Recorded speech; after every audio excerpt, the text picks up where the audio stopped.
Well, hello guys, Mr. G here with another video. This time we're going to be solving a whole question paper of 2016 for the June examination grade 12. This one was done at the Northern Cape and Free State province that year. But before that, we subscribe for the channel so you can get all the notifications and all the videos I post on regular basis. I'm going to divide the question paper in videos, so I'm going to make one video per question so they are not so long, and we're going to start with question 6 because it's Doppler effect and is what you're actually doing right now at school.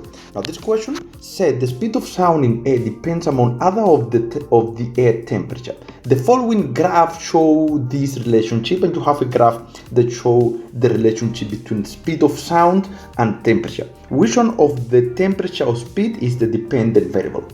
Now, the dependent and independent variable, remember in graph, in the x-axis generally is the independent variable, and in the y-axis is going to be the dependent variable. So the answer for this question then is going to be speed.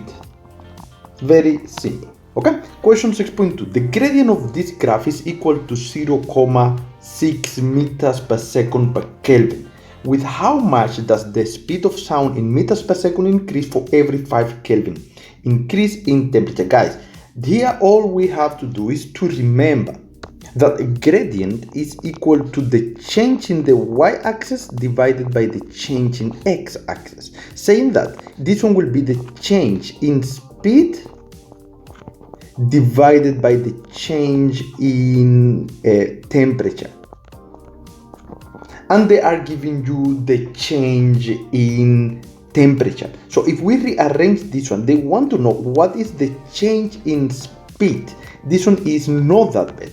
Is equal to gradient multiplied by the change in temperature you have there. And if you substitute the gradient is 0.6 and then you multiply by the change in temperature they gave you, which was 5 Kelvin. So when you multiply this one, you will get 3, and that is going to be the change in speed, 3 meters per second. This one here is the change in speed for every 5 Kelvin. That change in the graph is quite simple. It's a little bit more math. Question 6.3. 2 experiments are done to verify Doppler effect. As usual, we're working with Doppler effect right now. In this first experiment, an object approaches a stationary observer X at constant speed of 57.5 meters per second. The object is equipped with a siren that emits sound wave at fixed frequency of 1000 Hz. So this 1000 Hz is the frequency of the source. Let's write it right here, 1000 Hz. And you have that the stationary observer, the source is moving, speed of source is moving at 57.5 meters per second. That is the speed of the source. Okay, the motion takes place in still air at temperature of 295 Kelvin. They're giving you the temperature. State Doppler effect in word. We've done it many times, but let's again state Doppler effect in word. And here we are. Question 6.3.1. Doppler effect is the change in frequency detected by the listener. Change in frequency of sound. We're working with sound because the sound source and the listener have different velocities relative to the medium of sound of propagation. Guys, this Doppler effect statement is always going to be in this question, so please, you have to learn it. So let's go to the next question. And the next question said, what is the speed of sound in meters per second in air at 295 Kelvin, which is the one we busy with here we need. Hence, use the graph. So you are coming to the graph and they're asking you the temperature to be 295. 295 in the graph is right here. So you move all the way to the graph with the 295, and you can see here is where the speed of sound is going to be. So you extrapolate that line all the way to the x-axis, and it's going to be right here, and that will be 345 meters per second. So the answer is 345 meters per second quite simple. Calculate the frequency measured by the observer X. So now, to do this question, we are going to go, guys, to the formulas first of all.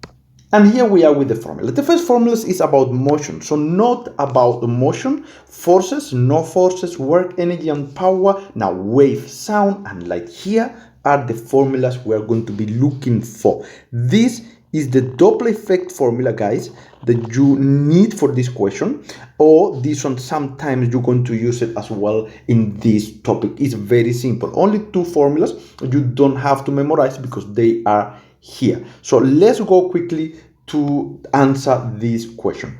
All right, so what do I have here? First, I did find the data. Everything we have, I group it here. Second, we need to know that the source is moving toward, and therefore we are going to substitute in this way, guys. This one was done in a video. I will leave the link. So now we're going to write here the formula as I showed you in the formula sheet, as it is exactly there.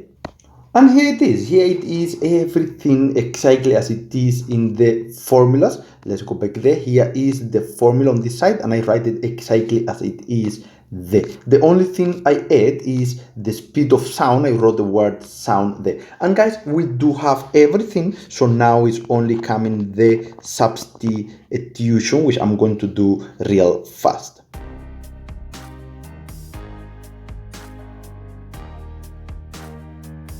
And the answer is going to be 1200 hertz. So this here is the frequency detected by the listener, and as you can see, is higher than the frequency produced by the source. This one is question 6.3.3. Okay, and here we are with question 6.3.4. In the second experiment, the object moved away from the observer. So now it's moving away at same constant speed as before. What should the air temperature in Kelvin be so to make it fair test between the two experiments? Guys, it cannot be changed. It must be a control variable there. Otherwise, if we change the temperature, the speed of sound will change, and therefore the experiment won't be an accurate experiment. So this one must be 295 Kelvin. We must keep constant the temperature because the speed will depend on the temperature. Consider the three diagrams below. Each one represents the source with a siren and observer X. Two of the diagrams are applicable on the above mentioned experiments. So here we have the diagrams in which you have the source, you have the observer, diagrams 1, 2, and 3. Which diagram is applicable to experiment 2? Now we're going back here quickly to consider the experiment 2. And you can see here, say, in the second experiment, the observer or the object move away from the observer. The object move away from the observer. As a result of that one, guys, the wavelengths will become longer, will be stretched. So that one, it will be diagram 3. This one is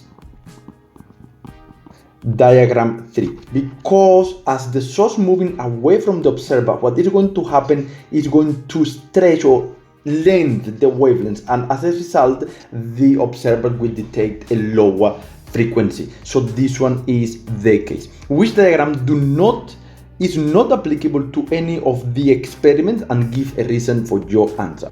Now that one will be diagram 1. Note the following. Diagram 2, the source was moving towards the observer. Diagram 3 is experiment 2, the source is moving away from the observer. But diagram 1, guys, the listener is having this exactly the same frequency. Frequency is not changing. So it must be diagram 1. And then why is not applicable? There are two possible options there. First, they are at rest. So they are not moving, and therefore the listener is detecting exactly the same frequency as the one produced by the source. Now, the other option is they are moving, but they are moving same direction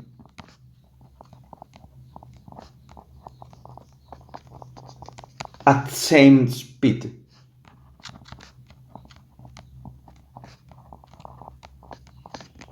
So these are the two options that can happen there. That is why it's not applicable to this specific experiment, guys. And with this one, we are done with this question. I hope it helped. It's not that bad. It was about Doppler effect. Thank you for watching. Subscribe for the channel. I'll see you next time. Mr. G here.